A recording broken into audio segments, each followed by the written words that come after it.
Hello everyone, ICT virtual classes में मैं योगेश शर्मा आपका स्वागत करता हूं। तो जैसा कि आप जानते हैं, हम लोग पढ़ रहे थे फिजिक्स में बेसिकली हमने बात कर ली थी electric field due to a infinite line of charge. तो आज हम बात करने वाले हैं इलेक्ट्रिक फील्ड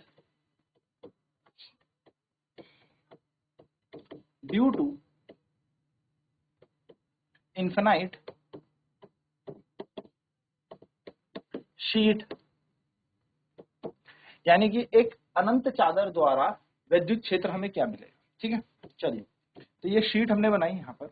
इस शीट में हमने क्या कर दिया, चार्ज का डिस्ट्रीब्यूशन कर दिया ओवर द सरफेस।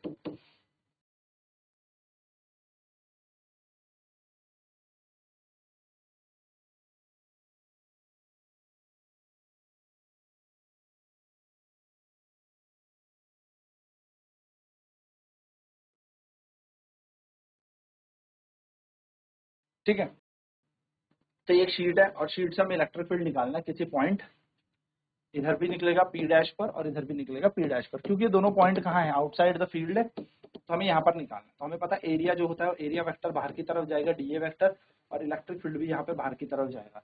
सेम यहाँ पर भी इलेक्ट्रिक फील्ड बाहर की तरफ और एरिया वेक्टर डीए भी बाहर की तरफ। तो ये हमें निकालना है। तो हम लिखेंगे लेट सिग्मा, या मैं बोलूँ let Q charge be distributed, let Q charge be distributed over a surface of surface area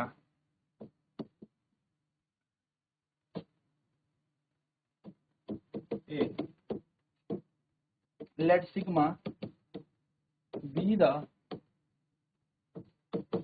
surface charge density. Sigma हमारे पास सरफेस चार्ज डेंसिटी है। ठीक है, तो हमें यहाँ पर पता है कि जो क्यू चार्जेस को डिस्ट्रीब्यूट कर दिया हमने किसी सरफेस एरिया ए पे, और सिग्मा इसकी सरफेस चार्ज डेंसिटी है। तो वी नो दैट, हम जानते हैं कि जो सिग्मा होता है वो होता है क्यू अपॉन में ए। ठीक है, इसको इक्वेशन 1 मान के रोक देंगे। Now we have to calculate electric field at point outside the sheet।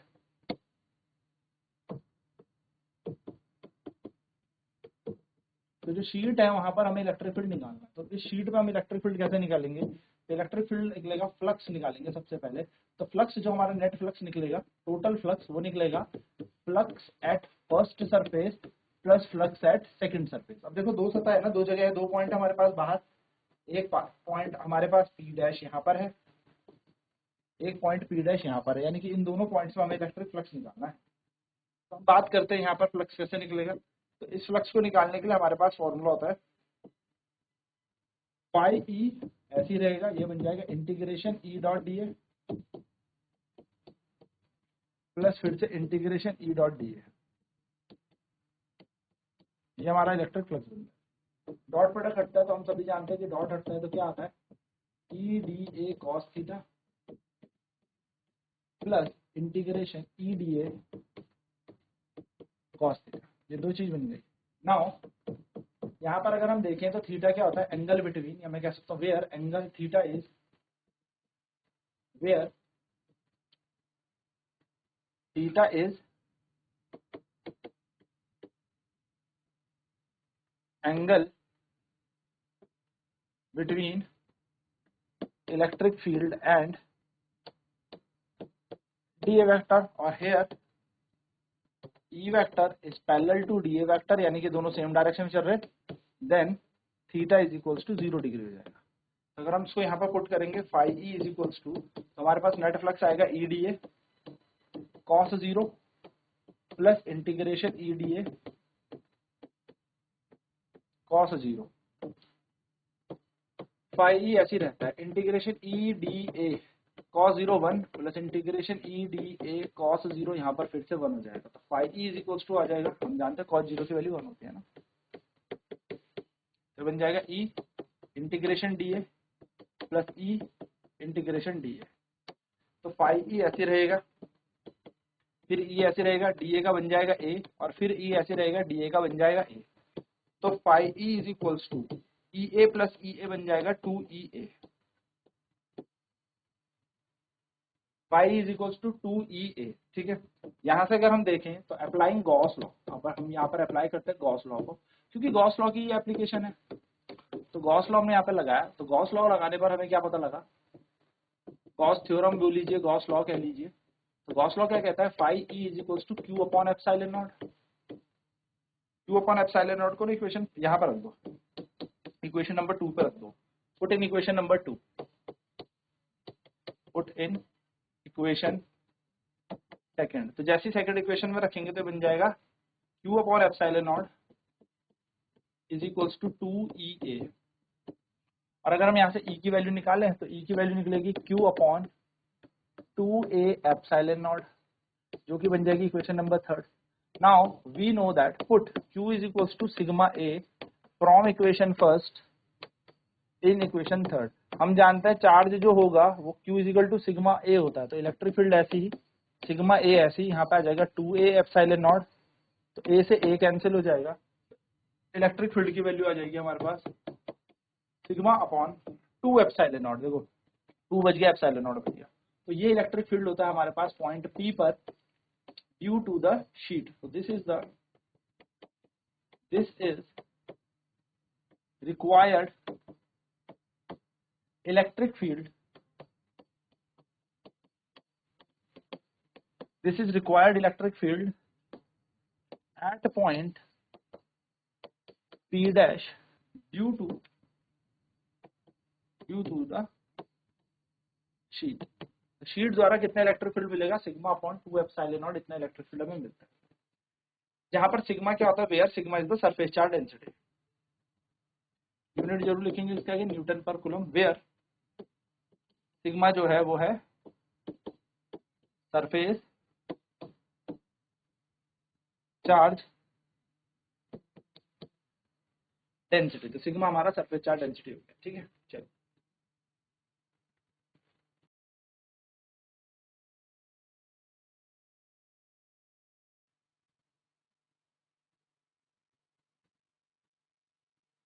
तो हमने क्या करना है, हमने इस शीट से P डैश दोनों जो पॉइंट बाहर माने हुए हैं इन पर इलेक्ट्रिक फील्ड चेक करना है।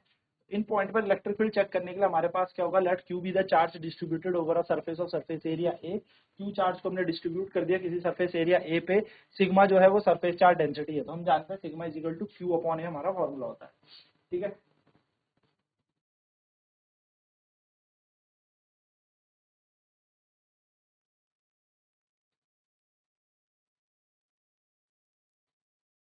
तो हमने क्या किया, we have to calculate electric field at point outside the sheet, ठीक है।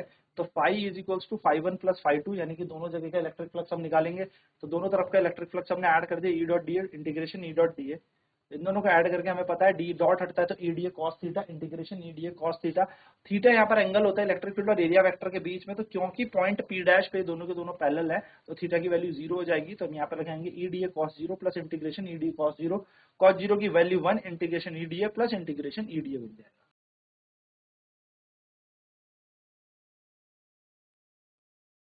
Since cos 0 degree is equals to 1,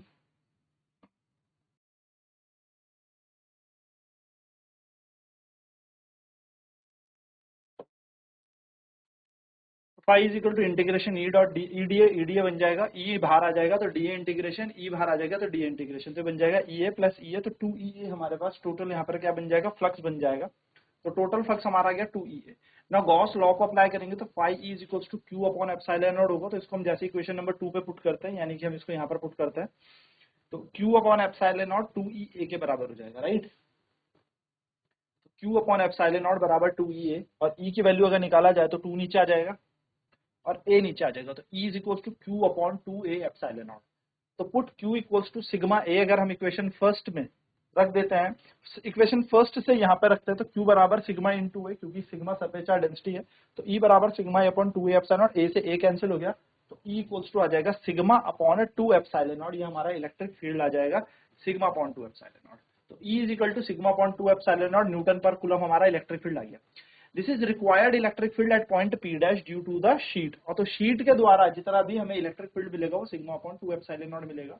और सिग्मा यहाँ पर सरफेस चार्ज डेंसिटी है, सिग्मा हमारी क्या होती है, सरफेस चार्ज डेंसिटी होती है। चलिए ये फाइनल फॉर्मूला नोट करते हैं, फिर इसमें numerical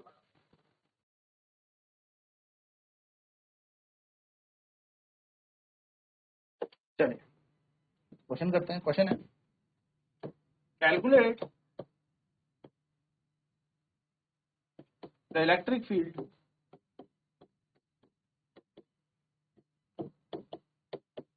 coming out of a sheet of have surface charge density of 10 to the power 5 coulomb per meter square at a distance of 30 centimetre. चलिए हमसे पूछा इलेक्ट्रिक फील्ड हमें निकालना है 30 सेंटीमीटर दूर किसी एक शीट से। तो शीट में यहाँ पर चार्ज डेंसिटी कितनी है 10 टू द पावर 5 है, यानी कि हमें यहाँ पे सरफेस चार्ज डेंसिटी दे रखी है। सरफेस चार्ज डेंसिटी सिग्मा हमें दे रखा है कितना 10 to the power 5 coulomb per metre square, ये हमें सिग्मा दे रखा है। ठीक है, नेक्स्ट हमसे यहाँ पर पूछा है कि हमें एक इलेक्ट्रिक फील्ड इंटेंसिटी निकालनी है। क्या निकालनी है? इलेक्ट्रिक फील्ड इंटेंसिटी कैलकुलेट करनी है, यानी कि हमें ई वेक्टर कैलकुलेट करना है। ई की वैल्यू कैलकुलेट करनी है कितने डिस्टेंस पर? तो क्वेश्चन में डिस्टेंस भी दे रखा है 30 सेंटीमीटर, यानी कि अगर इसको मीटर में बदले तो 30 into 10 to the power -2 metre. चलिए इसे सॉल्व करते हैं। तो हमें पता है we know that the electric field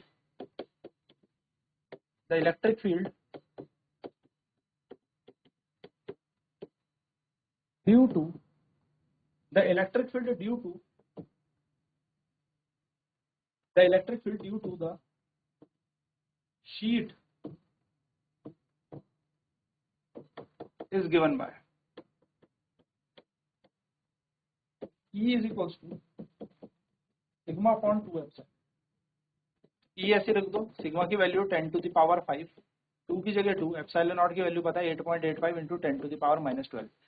दूरी कितनी भी हो इलेक्ट्रिक फील्ड में फर्क ही नहीं पड़ता, क्योंकि electric field of a sheet does not depend upon the distance. Electric field due to a sheet, sheet से मिलने वाला इलेक्ट्रिक फील्ड डिस्टेंस पर डिपेंड नहीं करता। तो ये बन जाएगा 1/2 इंटू 8.85 से ऊपर भेजेंगे तो 100, यहाँ जाएगा 885 into 10 to the power 5 into 10 to the power 12 ऊपर चला जाएगा। ई की वैल्यू सेम यहाँ बन जाएगा, इसे कैंसिल करके 50 आ जाएगा। 50/885 इंटू 10 टू दी पावर, अब देखो यहाँ पे 885 50 से कैंसिल कर दिया, 10 टू दी पावर कितना जाएगा यहाँ पे बन जाएगा 17 50/885। तो 10 से सॉल्व कर लेते हैं। 5 1 जा 5, 5 का 0, 5 1 जा 5, बचा कितना 3, 5 7 35, बचा 3, 5 7 35, तो 10/177। ई बराबर आ जाएगा 10/177, 10/177 इंटू 10 टू द पावर 17 यहाँ पर आ जाएगा। तो 17 से काम करते हैं, 2 जीरो और इसको दे देते हैं ताकि यहाँ 15 जीरो बच जाए बस। तो 1000/177 सॉल्व कर दो। 177 इंटू 7 करके देखते हैं। 7 49 4, 7 49 प्लस हमारे पास जाएगा 7 49 प्लस 53 का 3 कैरी 5, 7 कम 7 5 12, तो बहुत ज्यादा हो जाएगा। 177 इंटू 5 करके देखते हैं। 35 का 5 कैरी 3, ये तो 885 भी आएगा ना। ठीक तो है, 5 से 885, ये तो मल्टीप्लाई किया था हमने, इसी को तो कैंसिल करके निकाला। ठीक है, यहाँ पे बचेगा हमारा 10 में से 5 गया 5 15, ये कैरी यहाँ देगा 9 में से 8 गया 1, और ये कैरी यहाँ देगा 9 में से 115 बचेगा। पॉइंट लगा के 0, अप्रोक्सीमेट 6 टाइम में चला जाएगा। तो हम इलेक्ट्रिक फील्ड को बोल देंगे, यह रहेगा 5.6 इंटू 5.6 गुणा 10 की घात 15 न्यूटन पर कूलम। इतना इलेक्ट्रिक फील्ड हमें यहाँ पर मिल जाएगा अगर 10 की घात 5 सरफेस चार्ज डेंसिटी का सरफेस चार्ज डेंसिटी इसकी है 10 टू द पावर 5। बहुत होता है, मतलब बहुत छोटे एरिया पे बहुत ज्यादा चार्ज आपने डिस्ट्रीब्यूट किया। चलिए फटाफट नोट लिख करते हैं।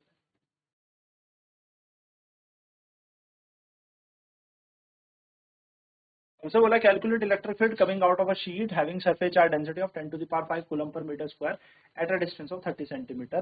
तो 30 सेंटीमीटर की दूरी पर हमें क्या निकालना है? हमें इलेक्ट्रिक फील्ड निकालना है। ठीक है,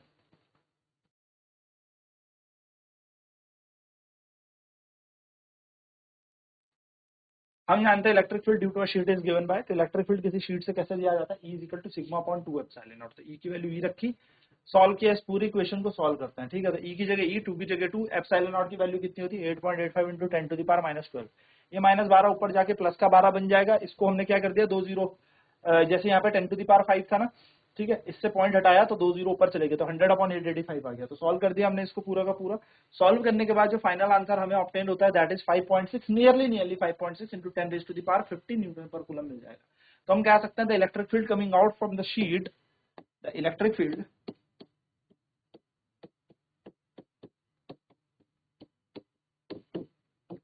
of 5.6 into 10 to the power 15 Newton per coulomb is coming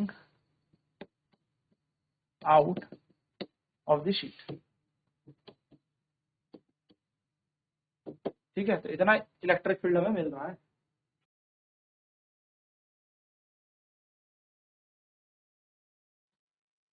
तो इलेक्ट्रिक फील्ड शीट से हमें कितना मिलता है, तो शीट से हमें इलेक्ट्रिक फील्ड मिलता है सिग्मा अपॉन 2 एप्सिलॉन नॉट। ये इलेक्ट्रिक फील्ड हमें कहां से ऑब्टेन होने वाला है, इलेक्ट्रिक फील्ड हमें शीट से ऑब्टेन होने वाला है। तो हम यहाँ पे एक छोटा सा नोट पॉइंट लिख देते हैं, the electric field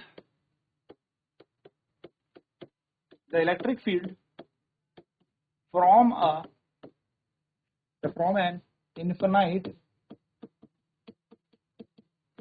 charged sheet, the electric field from an infinite charged sheet is independent of the distance। ये डिस्टेंस से इंडिपेंडेंट है, यानी कि दूरी कितनी भी ज्यादा हो या कितने भी पास हो आप शीट के, चाहे आप इस P पॉइंट पे हो शीट से या इस P डैश पॉइंट पे हो शीट पे, दोनों के पास electric field sigma upon 2 epsilon naught, sigma upon 2 epsilon naught होगा। यानी कि इलेक्ट्रिक फील्ड शीट से आपको सेम ही मिलेगा हर एक पॉइंट पे, चाहे आप यहाँ पे हो चाहे आप यहाँ पर हो, ठीक है। तो शीट से आपको इलेक्ट्रिक फील्ड बराबर, तो शीट का इलेक्ट्रिक फील्ड डिस्टेंस इंडिपेंडेंट होता है। अब नेक्स्ट क्लास से बात करेंगे ऐसी दो पैरेलल शीट रख दिए तो उनके बीच में और उनसे आउटसाइड पॉइंट पर क्या इलेक्ट्रिक फील्ड होगा। तो आज की क्लास में इतना ही। आईसीटी वर्चुअल क्लासेस में जुड़ने के लिए धन्यवाद। आपका दिन शुभ।